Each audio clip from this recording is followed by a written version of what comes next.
அப்போ அந்த 10ஆம் அதிபதி 6ஆம் இடத்துல இருக்கிறவங்க கண்டிப்பாக வேலைக்கு போனால் தான் ஜெயிக்க முடியும் அப்படிங்கிறது ஒன்று. ஸோ அப்போ அந்த 10ஆம் அதிபதி 6ஆம் இடத்துல இருந்துச்சுன்னா இன்னும் அதுக்கு ஒரு ப்ளஸ் வேணும்ல. ம். ஸோ அப்போ அவங்க என்ன பண்ணலாம் அப்படிங்கிறத பார்க்கும்போது இந்த ஃபினான்ஸ் வட்டிக்கு விடுவாங்க தெரியுமா? ம். அந்த மாதிரியான விஷயங்கள் செய்யறது நல்லா இருக்கும். ம். அதே போல வந்து நம்பிக்கையின் பேர்ல ஒரு விஷயங்கள் செய்வாங்கல்ல.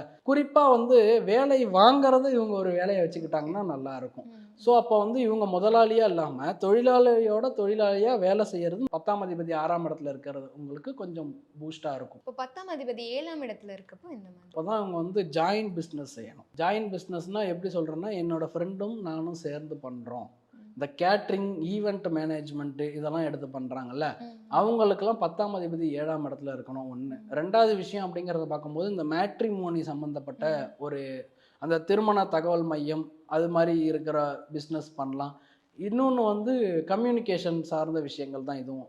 ஸோ, ம். அப்ப அந்த அதாவது எல்லா விஷயங்களுமே வந்து இந்த ஃப்ரெண்ட்ஸோட சேர்ந்து பண்றது, ரிலேஷனோட சேர்ந்து பண்றது, இந்த குரூப்பா பண்ணுவாங்க தெரியுமா? அது ம். எல்லாமே வந்து